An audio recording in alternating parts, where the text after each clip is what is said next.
So, first of all, Happy New Year. Happy New Year. So, I think today, the day it's released, is New Year's. Yes. Today is also, we're not around. We're on a plane right now to California. We are on a plane, yeah. So, that's really cool. And we'll get into more of that later in the podcast. But I wanted to address the elephant in the room. The fact that we did a different movie? Yeah. So, we did announce that we were going to be doing 200 cigarettes on the last podcast.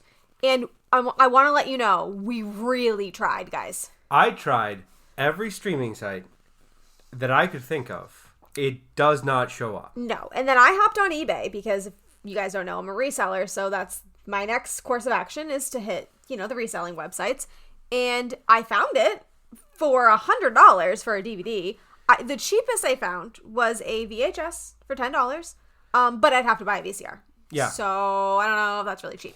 So all of that to say, we really did want to do the movie. I'm actually interested to see it. The cast looks amazing. So if someone finds it and sends it to us, we'll even buy it from you. Not for $100, but... Right. If you guys have the movie and you're selling it, let us know and we'll buy it off of you. Or if you have, made it digital, I know some people can, I don't know what you do. You, copy it into your computer and you have, a digital copy of it. Again, we will pay for it. But I am really interested to see the film because it has a lot of actors I would think I would enjoy. Yeah.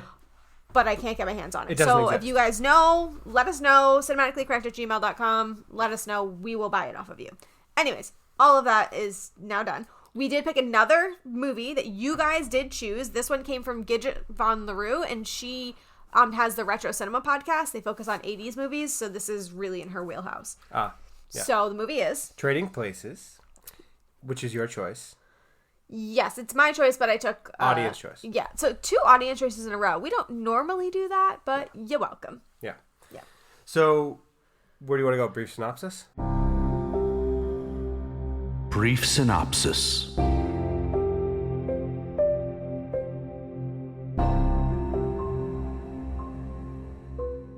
Yeah, let them know briefly what it is, and then you can try out your beer. All right. So, brief synopsis.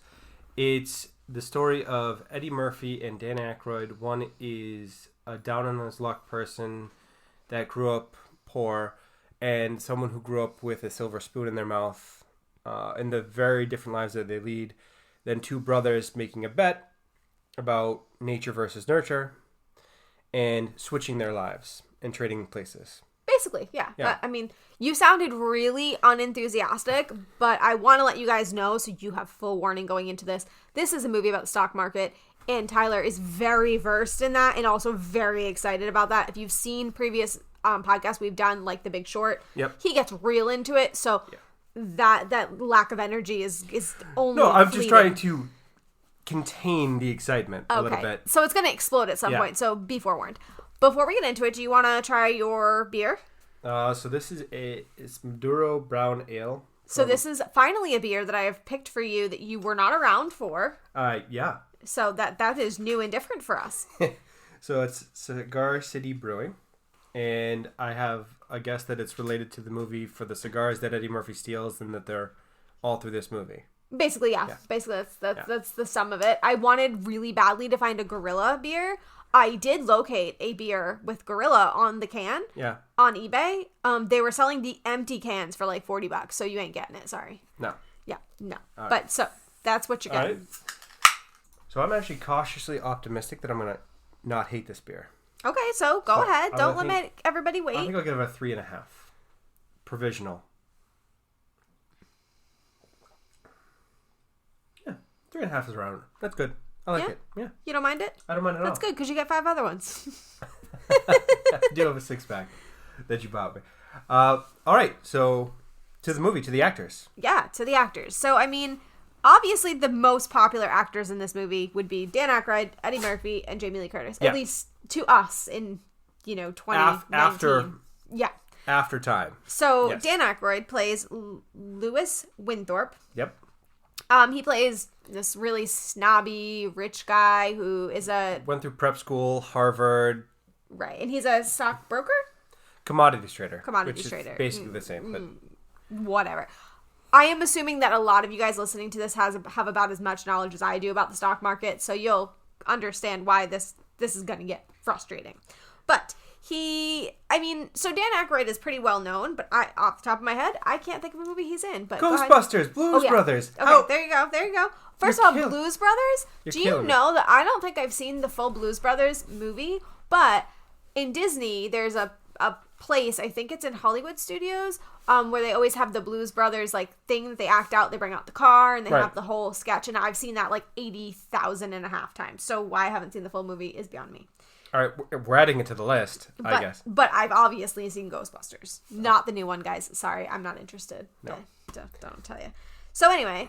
Yeah, Dan Aykroyd, very funny gentleman. They didn't actually want him originally. They wanted Gene Wilder and Richard Pryor. Yes. Now, Gene Wilder, Charlie and Chocolate Factory? Yes. Okay, just want to make sure that the original, not the Johnny Depp version. Wanted to make sure I didn't have the wrong person. Yeah. Blazing Saddles. He's in a lot of movies. He's would be really interesting, but I think Dan Aykroyd did a really good job. Yeah. So there's that. You don't have anything you want to say about it? Well, he's a comedy legend. Like but known to be with John Belushi. Yes. John Belushi, but he's also Saturday Night Live. There's Ghostbusters. There's a lot of Saturday Night Live in here. So he's just funny all the way around. He's in so many funny movies. Right. Then there's Eddie Murphy. Yeah. Also, I'm not even going to pull up his IMDb. Come on. It's Eddie Murphy. This is his second movie. I think his first movie hadn't even been released yet, so he wasn't super well known. Which surprised me because for some reason I thought Eddie Murphy was like a child type star, but he was not. No, he's a comedian. He did the comedy circuits and then he was in acting. Known for Saturday Night Live at this time, I believe. You can correct me if I'm wrong because obviously I don't know all things Eddie Murphy, but he's obviously well known for almost a billion movies. I mean, I don't know why Medea is the first thing that comes to mind because I don't know why. The Nutty Professor, Dr. Dolittle, Beverly Hills Cop. I mean, he's in everything. Yeah, I mean. I will say that after this movie, he is in Coming to America, and that's also by the same director, John Landis. And there's other people from this film that are also in it, including one of the characters actually plays the same character. So there's a cameo of the two Duke brothers being broke and homeless in that movie. They play their parts. Yes. Yeah. So I just wanted to mention it. I have not seen Coming to America. Have you? I've seen parts of it. I don't think I've actually sat down and watched the whole thing. You know they're going to say we're adding it to the list, right? Yeah. Okay. So we probably shouldn't mention when we haven't seen movies because y'all make us add it. But anyway, and then Jamie Lee Curtis. Right. So she was extremely young in this film. Yeah. I think in her early 20s? Probably. Known for Halloween. She was the scream queen of Hollywood at this time. She was a horror star. And they didn't want her originally because they didn't think she could do comedy. Right. But she said, which I thought was interesting, is that, you know how they have the whole women were mistreated in Hollywood, still probably are, but I mean, it was really big back in the 80s. And she said she was never mistreated in Hollywood or expected to do anything sexually explicit until she moved into mainstream movies like Trading Places. Horror, she did not experience that at all, which I found really interesting. I mean, I guess that kind of makes sense because the horror movie is more low budget, so there's less competition for those movies. I guess. And it's just, you want to make sure that everyone is comfortable with what they're doing because they're going to be murdered on screen. I suppose that's fair. I mean, I did find it alarming watching this movie how many topless shots there were that did not seem like they were needed. Well, she's topless in this movie. There's a bunch of random topless women throughout the movie that, and I don't think there's any, correct me if I'm wrong, but I don't think there's any male nudity. No. I mean, of course not, right? God, why would that happen? Well, that doesn't sell tickets. I mean... I don't know if that's pro-men or pro-women. So the male body isn't as attractive, or women aren't as disgusting as men. Which way are we going with this? I think both is probably fair. Either way, I have to bring it up as a female. We have to at least mention it. There are other people in the film that, people... Don Ameche. Don Ameche was a 1940s popular actor. He had never played a villain before, so that's why they chose him for this film. He also didn't like swearing, so that scene where at the end he says, fuck him, he did it in one take and he refused to do another take, and they had to accept whatever happened. And I mean, it worked. Yeah. So good for him. I did like the Duke brothers. I thought they were... I mean, they're very well acted. I mean, they're not likable people, but they're very well acted. And they're not meant to be likable people, so you did your job. Yeah. And then the other actor that a lot of the internet seems to enjoy is Denholm Elliott, who plays Coleman. Yes. I don't know him from other things. I did look at his IMDb, but he is obviously an actor known for older things. Indiana Jones. Yeah, Indiana Jones was the biggest one that popped out, but other than that, I mean, Scorchers. I mean, I really only know him from Indiana Jones. It's been a while since I've seen Indiana Jones. I don't even remember what he plays in that movie, honestly. According to IMDb, he plays Brody, Marcus Brody. Yes. So, gotcha. Anyway, he's a really good character because he plays the butler. It kind of gives me the whole, what is it? Not Watson. What's the most popular butler name that you see all the time? Jives? No, that's a Jeeves? J. Jeeves, there you go. Jeeves. Gives me that kind of vibe. You know, the funny, kind of like...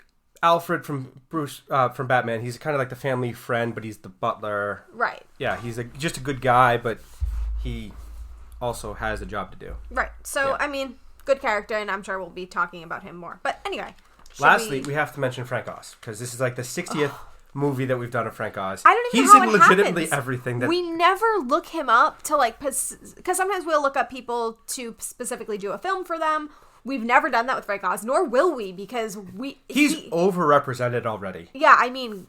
Half of our podcasts are about Frank I will Oz. say, before this podcast, I mean, I knew who he was because I knew that he did musical scores for Disney, but I definitely did not realize how, like, prevalent he was in Hollywood. Like, oh my goodness. Well done, sir. Go get it. Be everywhere. Now, granted, he's mostly cameos. Cameos or And soundtrack, voice work obviously. and soundtrack, yeah.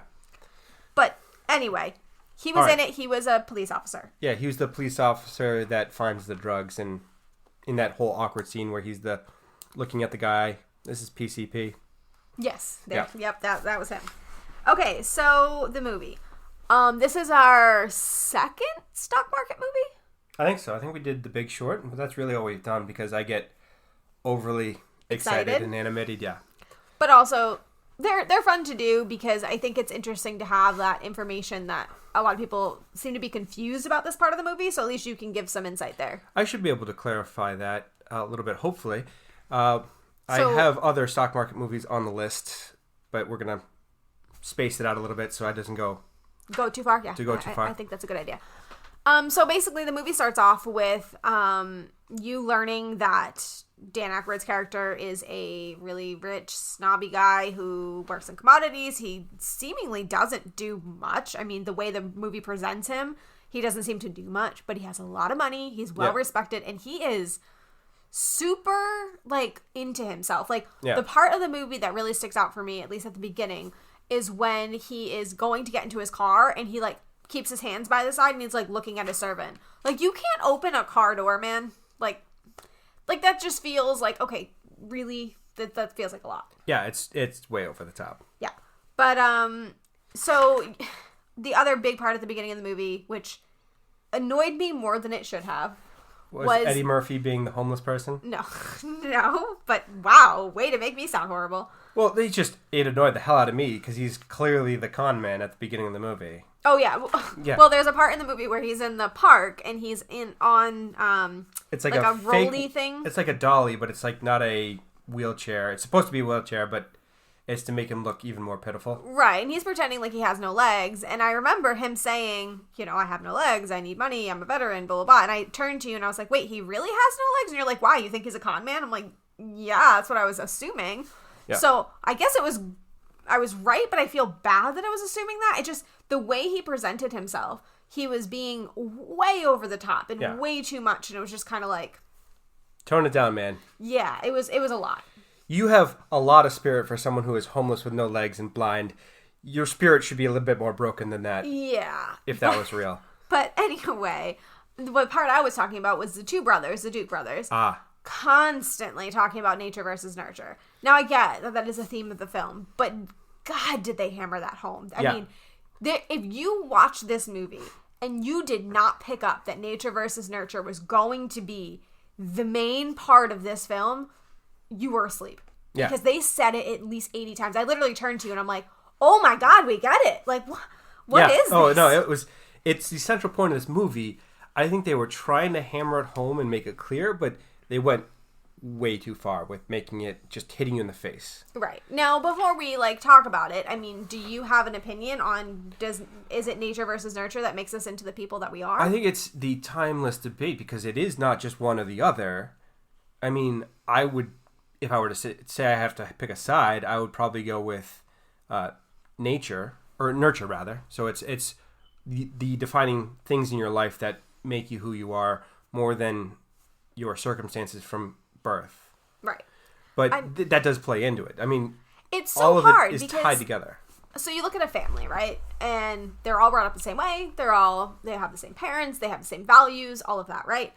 But then a lot of the times, maybe not all, but a lot of the times that you see, they're vastly different people that grow up. And now, obviously, some of that is nature and some of that is nurture.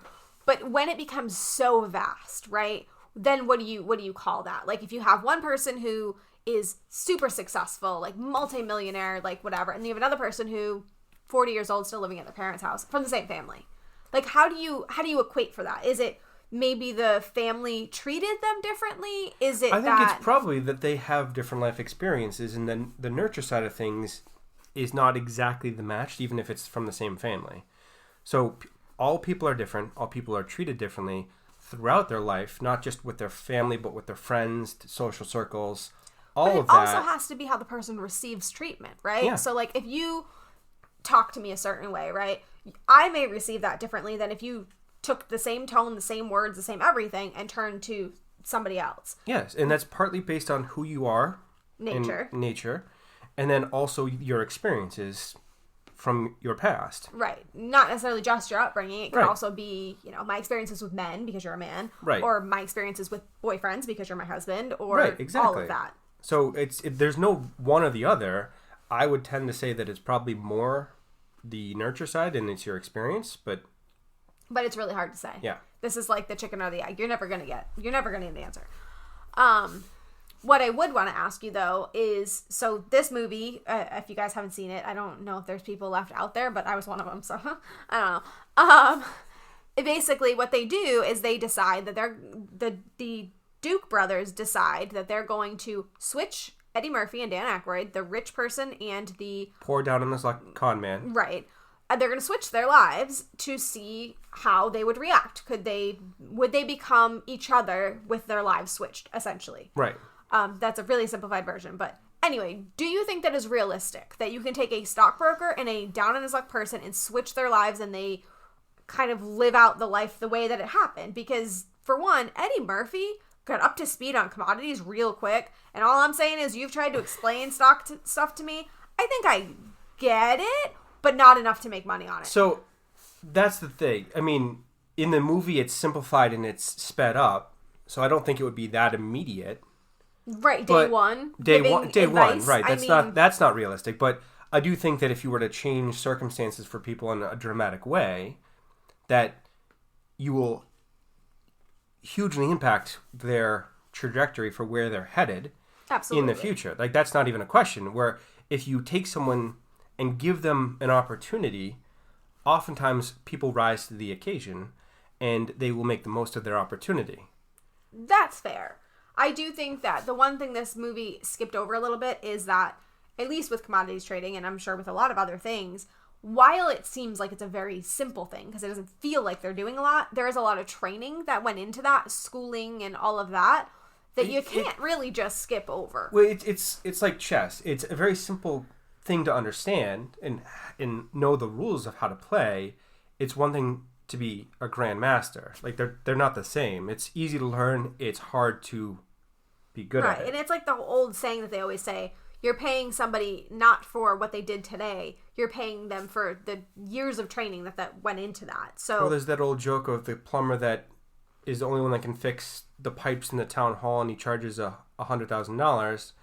He goes to the hardware store, buys a $10 hammer, hits the pipes one time, and sends a bill. And they're like, whoa, you can't charge us $100,000 for that. We need a bill. So he says $10 for the hammer, $990,000 for knowing where to hit it. Right. Exactly. So, I mean, I think this movie kind of oversimplified a little bit Where I think it would have made more sense if you had somebody who was in a job that didn't take that much, background training, Right. and then swap them. But Now, do I take a few minutes to try to explain commodities right now? you can, but please keep it simple. You get complicated. Okay. I know that this is something the internet is very confused about exactly what was happening here. So commodities trading, you're trading the actual tangible thing. right, in this case, orange juice. Orange juice. But you're not taking real life possession of it. You're trading on an agreement to sell orange juice or buy orange juice at a particular date in the future at a set price. Right. So as an example, I want to buy orange juice at $1.50 in April of this next year. Right. So I'm agreeing to buy it at $1.50 on April 24th of this next year. Right. Even if it's at $1 Or 50 cents or 50 cents $5. or $10, I still get to buy it at $1.50 no matter where the price It's a goes. written contract that says no matter what happens, you have the right to buy it at this Right. price at this date. Correct. And so as it gets closer to that time frame, the price is going to move to reflect where the orange juice price is now and how much time is left. So what they do at the end of the movie is they sell at a high price to agree to sell at a high price in the future, and then they buy back to replace the orange juice at a much lower price Right. to make money. That's basically... It also screwed the Duke brothers over. Yes, they also do that. Yes. Now, can you explain why it screwed them over? Because I think that's something that's really confusing. Well, so the Duke brothers were buying at a high price, Right. and They Eddie were trying Murphy- to corner the market. They were trying to corner the market because they expected the price to skyrocket after the crop report. So they didn't care that they were buying at a higher price than was expected because they expected it to go even higher. Right. So Dan Akroyd and Eddie Murphy were selling at that high price, and then when people heard the crop report was going to be fine and the price was going to go back down to normal, they bought back in at a low price, and then the Duke brothers had to sell at a low price and take a huge hit Right. on margin. Which PSA, never trade margin. Ever. It's a terrible idea. I don't know if that was helpful for you guys because I have a vague understanding and that was still confusing for me. But I think it's helpful to at least have an idea of what's going on in this whole situation. Now, orange juice was the commodity in this situation. I have to assume orange juice is no longer a commodity that's traded, or is it? It still is. There's all different commodities. Commodities are anything tangible. Coffee, sugar, orange juice, gold, copper. Okay. Now, one thing I did want to bring up since we're on this whole stock market stuff is that in the time of this movie, there was an illegal thing that happened and a not illegal thing that happened. So I wanted to clarify that. I'm going to try it in my layman's terms and then you can correct me. Okay. Yes.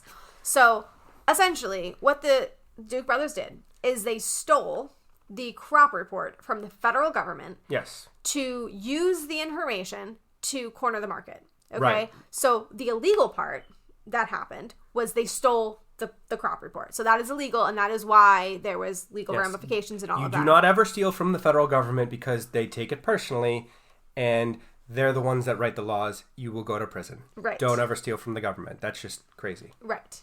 But this was 1983. Yep. So what was not illegal was they used information that they received from the crop report to trade on the orange juice. Now, this is what I believe we would call now insider trading. Correct. They were using non-public information that they had obtained to get ahead of the price change. Right. So if you look at this movie now and you're looking back on it, that is also very illegal, if not more illegal than stealing. Like, that is bad. You don't do that. You cannot use non-public information. Right. From my understanding, in 2010, this rule changed and it became the Eddie Murphy rule. I don't understand all of it, but what I will say is that that is now illegal. You may not use that information, and the law now is referred to the Eddie Murphy rule because it was inspired by this movie. It happened way later, though, like 1983 to 2010. Like, y'all were sleeping on that. Yeah, there's a lot of rules where they came out way after they should have been a rule. Right, because this movie was very well aware that that is a bad thing to do. Yes. So don't insider trade, don't steal from the federal government, and don't ever trade on margin. right. Where are we going now? Okay, well, so I wanted to make sure we at least got that out there because I think that's information that you have that a lot of people don't. So hopefully that is helpful. The other part of this movie, besides the stock market, would be the side of Jamie Lee Curtis's character. So the people that are down on their luck, right? So I don't think, maybe I'm wrong, but I don't think Jamie Lee Curtis knew Eddie Murphy. But I do think she was supposed to be like, from the same walk of life. Yeah, I was going to say like two sides of the same coin. Right. Like she was, I think, a prostitute? Yes, she was a working girl. Yes. Now, I'm going to say right now, first of all, I have no problem with sex workers. You want to do what you want to do with your body, do it. I know it's illegal. I don't believe it should be. That is on whatever. You can believe what you want. I think you could make it considerable safer for everyone if it was not illegal. Right. I think having it standardized would be safer for the women. But regardless, my point to this was, she is a down on her luck girl, but she has more money than I do by far. Like, she is down on her luck in the respect of she is living in an area that is not respected and not safe, probably. Yeah. She is in a line of work that people don't look on fondly, whether that's right or wrong. Also, hugely dangerous to have your clientele in that profession come to your apartment. Right. No. Especially that gentleman that comes with the flowers and says, "Here's Johnny." Oh, yeah. How do you use that line from The Shining when you're meeting a prostitute? Right. And like, The Shining came out 3 years before this, if anybody wanted to know. No. Just, you don't ever use a line from a movie about a person that murders his family to meet a prostitute at her house. Like, it's just going to go badly. Right. But I just have to say, for somebody who is down on her luck, she's doing all right. She's very resourceful. She's very smart business-wise. I mean, that woman is intelligent. She put $42,000 Wasn't it investing? It was in treasury bills, so earning interest. Yeah, but this is back in a time when they actually had interest to pay, not now where there's zero. Right, but what she did was very intelligent. It was very smart how she ran her business. I will say, as a woman, I know this is the 80s, so don't come at me. But I am a little bit discouraged with the fact that the two down on their luck characters in this movie is a female and a black person. There is, and even in like the small people that you see throughout, those are the main down on their luck people, and that bothers me just slightly. Like, just slightly. Yeah. I mean, we've come a long way, but those things are a little bit hard to look back on. But there does need to be huge dramatic changes to lift everyone up. We should all have equal opportunities. No, not everyone is equal, but we should all have equal access and opportunities. That's just my own whatever. This is America. You should be able to make yourself whatever you want to make yourself and have the same chances as the next person. Right. Yeah. Agreed there. So, I mean, that's the other part of the film. The other main thing that you would think of if you think of Trading Places would be the gorilla. Yes. So, I mean, I knew about the gorilla and I'd never seen the movie. So, this is extremely popular. But my question with this gorilla, right? So, basically, I don't even know what the gorilla is there for. He was in a cage. He was going to a zoo and then... It wasn't very clear. Then off to Africa for a rehabilitation program or something. I have a question for you about the gorilla. Mm-hmm. How did they get him in the cage with a fully conscious gorilla? Yeah, I don't know. And also, how was the suit convincing enough that nobody was like, this is questionable? And we should probably also mention that there's animal rape involved here, and I don't know how I feel about that. Like, I know how I feel about it, but it's not a good thing. But thankfully for Mr. Beaks, gorillas have much smaller genitalia than humans do. I mean, it's still a bad, horrible thing, but I guess. That was supposed to be funny. I was uncomfortable. Yeah, it was. I didn't even remember that from when I had watched this movie previously, and it's like, oh. I will say there were a few uncomfortable things in here. I'm not going to mention them all, but I will say there are certain things that did not age well at all. No, from this movie. I will say I'm not going to go into too much of it because politics is not my thing. However, there is a certain part of this film, which I'm sure you guys could pick up on if I give you enough information. There's a certain thing that has happened recently that large political leaders are getting rightfully criticized for. Right. That happened in this film. And when I Googled it, everybody excused the film, saying that it was a joke. Eddie Murphy was okay with it. It was just supposed to be lighthearted. The intent behind it was good. I don't think that's an excuse, and I'm still uncomfortable. You're talking about the Dan Aykroyd Becoming costume. a Jamaican. Yes. Yes, I am. So that is pure satire, and that's the only way that you can excuse this, but it's still not excusable. Does not age well. And with the multiple droppings of racial slurs in the movie associated with it makes it really hard to excuse. So I do want to just make sure that we mention that. I did love this movie, and I will give it a look at that. It is the 80s, but if that happened now and somebody released something like that in 2019, I probably would turn off the film and be like, no, that I'm not okay. Like, that I'm not okay. Yeah. So we had to say that. It's definitely the time period where this movie was filmed, or when this was filmed. Yeah, but we've been awfully criticizing people that did stuff back in the day. I know. You know, I'm just saying. All right. Okay. So moving on from that, thank you. You're welcome. Where are we going from here? So, I mean, those are the main things that I wanted to cover in the film, but I know you have a lot more because Mr. Stockbroker over here. Yes. So at the end of the movie, they have to meet a $350 million margin call, which is why you should never trade a margin, because then you have to give them $350 million.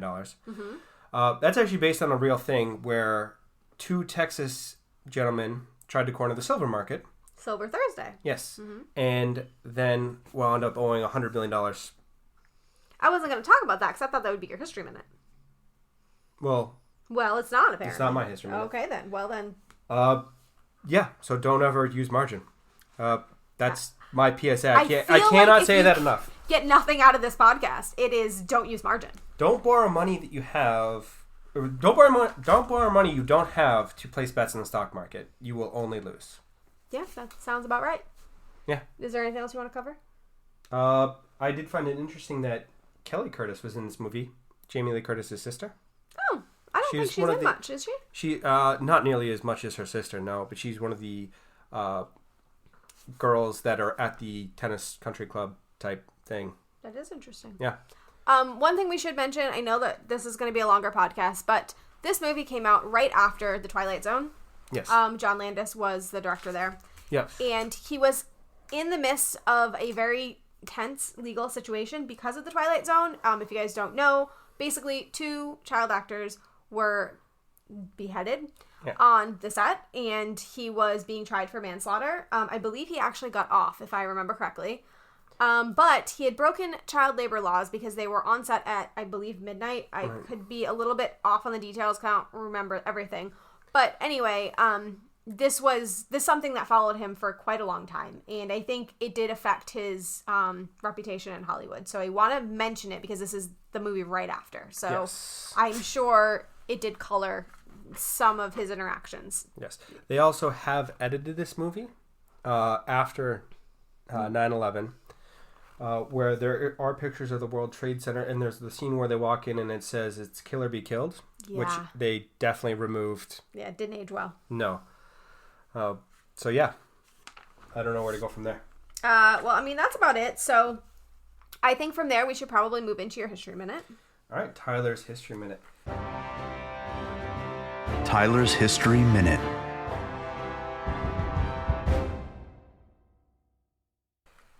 So this deals with the securities market, and there's one huge seismic event in the history of the American stock market, which is the Great Depression. Which, hey, we're moving into the 20s. Look at that. Yeah. I did write that down. This is the first movie of the 20s. Yeah, roaring into the 20s, or into the 30s. So yeah, October 28th, 1929, called Black Monday, where the stock market crashed considerably, led to the Great Depression. also, because of all the speculation and lack of regulation back in the 20s, where you could basically tell someone it was worth something and they would buy it. Awful. There were a lot of additional securities regulations put into place, specifically in 1933 and 1934. And then in the 1920s, we didn't actually fully recover as a world economy until World War II and the American industrial war complex came to be, and we mass-produced things for fighting the Nazis. This was a history minute you just wrote down, right? You didn't even have to look anything up. No, Yeah. I didn't really. Yeah, I figured that. So, yeah. Anyway, is that your whole history minute? Yeah, that's it. That's it. Okay, good. So we do have a few audience questions. Audience asks.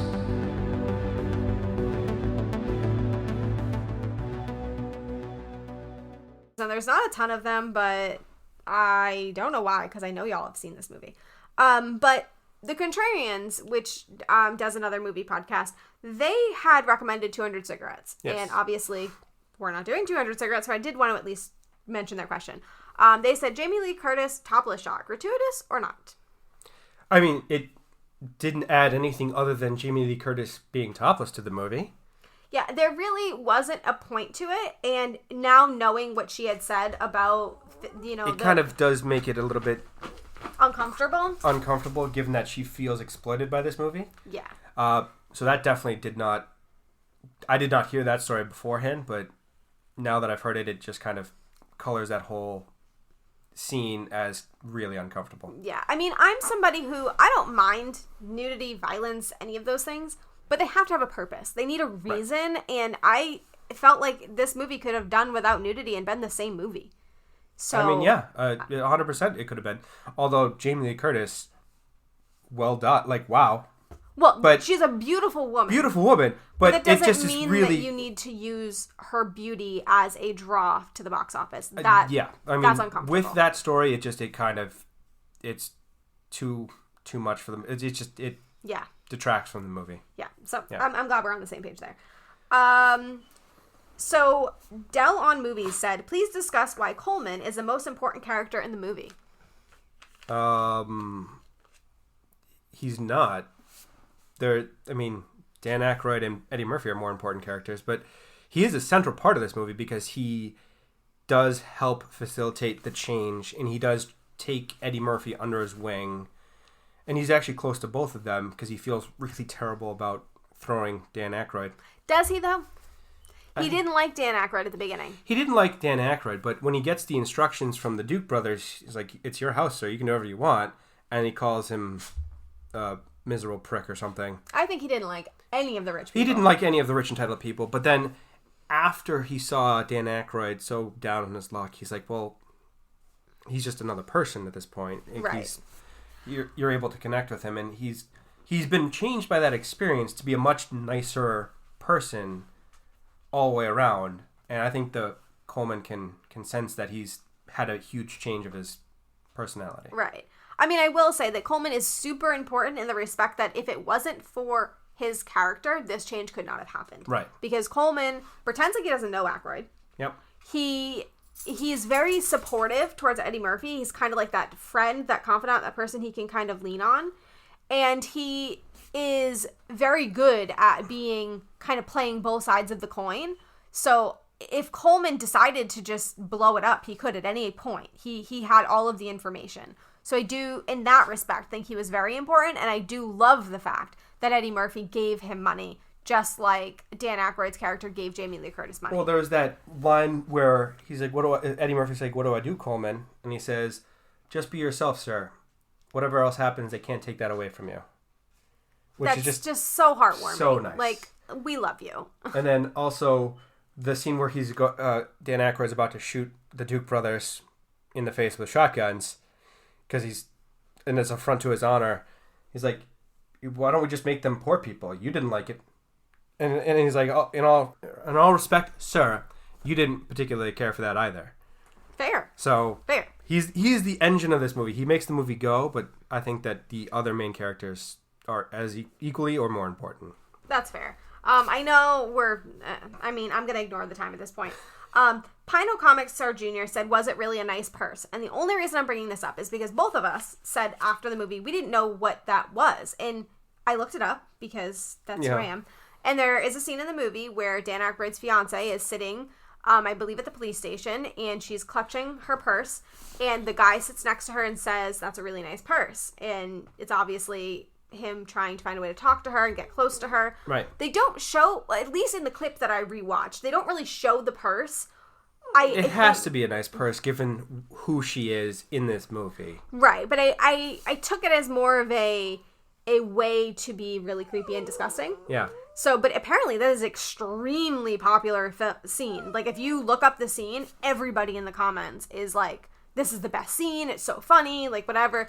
I didn't even, like, react I didn't to remember it. No, I didn't either. So, but I guess it's really funny. I just wanted to make sure we mentioned it because I feel like we'll get crucified for not bringing it up. Horrifyingly uncomfortable in the prison, the jail scene. But I didn't care because I didn't like her. You know what I'm saying? Like, she's not a likable or even memorable character from this movie. She's just the vapid rich fiance for his perfect life. Now, if it was Jamie Lee Curtis's character, I probably would have been like, ugh, how dare you? Why are you treating her that way? Whatever. Because I liked her but this girl, I'm like, whatever. As long as no one hurts her, like, I don't care what you say to her. Like, well, she deserves it. She's not going to get hurt in a police station. Well, right. But it's like, he didn't touch her. Like, whatever. Have some nasty things said to you. It's probably the first time it's ever happened in your life. Like, right. You know what I'm saying? So she's lived a 100% sheltered life to that point and right. So good for her for having something uncomfortable happen to you. Yeah. Poor baby. I'm a horrible person. I get it. Right. Anyways, reviews? Ratings. Reviews.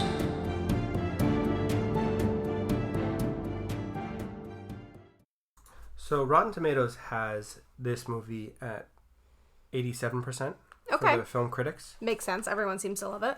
And then 84% for the audience score, which I don't understand because I would have figured that people just generally like this movie. It didn't age well, so I have to assume people that came into it later in life may have given it a lower score. So I was actually going to give it an 8.75 or even a 9. Okay.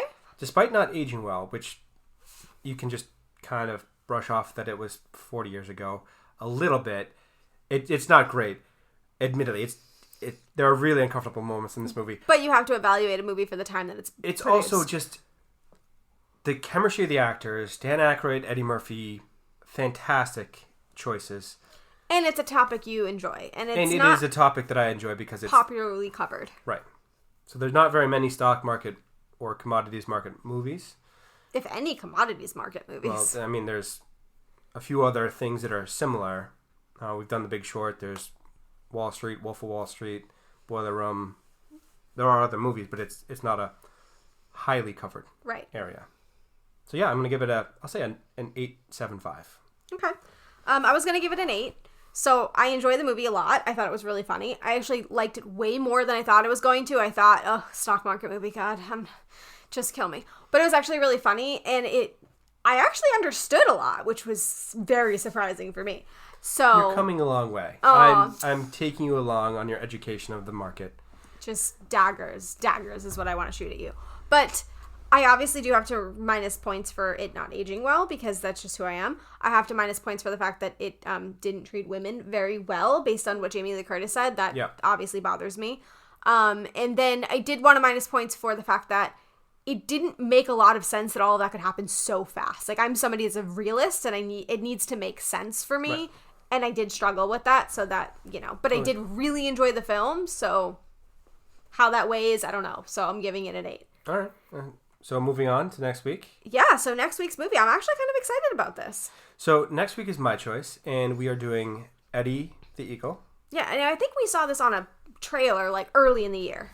Well, I had seen it probably from researching the podcast somewhere, and I added it to the list because it's an inspirational human interest sports movie. Right. Totally down. Not a traditional sports movie. And it's got Hugh Jackman, which I'm down for. Yeah. And it just looks really funny and really uplifting, and just, I think it's a really good movie to, like, have at the beginning of the year to kind of keep your spirits up, you know? Yeah. It reminds me a little bit of Cool Runnings, the Jamaican bobsled team movie.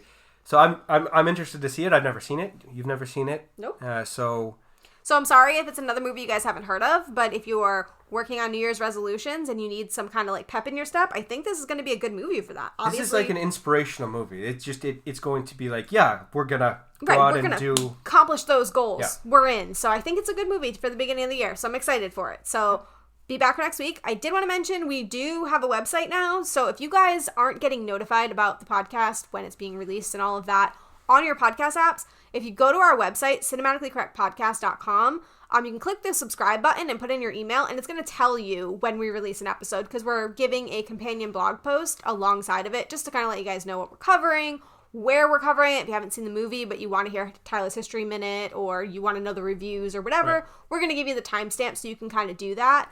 But yeah, put in your email and we'll notify you when podcast drops, because I'd like to say we're always Wednesday at 9 a.m. We failed a few times in this end of the year. Failed more than a few times at the end of the year. Although I would argue that life gets in the way, and people just have to be a little bit. We have not missed a week yet, which is, pretty incredible. We've been late, but we have never missed. Right, and we're almost at 2 years, so that's pretty good. But we have been late, so this will tell you as soon as it is released, that will be released with it. So I wanted to let you guys know about that. Obviously, you can still find us on Twitter at CinematicallyC. We're on Instagram at CinematicallyCorrect. I'm on Twitter as well. Thank you very much. I'm never there. Yes, he's never there. CC. But if you tag him and I see it, then I will notify him. So probably tag both of us so that he can see it. So yes, he's Blame Tyler CC. But yeah, I guess that's it. So we will be back next week with Eddie the Eagle. Again, we won't be here. We'll actually be returning. Yep. But we will have it pre-recorded so we do not miss a single week. Thank you to Jake at Athos Music for our intro and outro music. And we will be back next week with Eddie the Eagle. Thank you so much. And thanks for listening.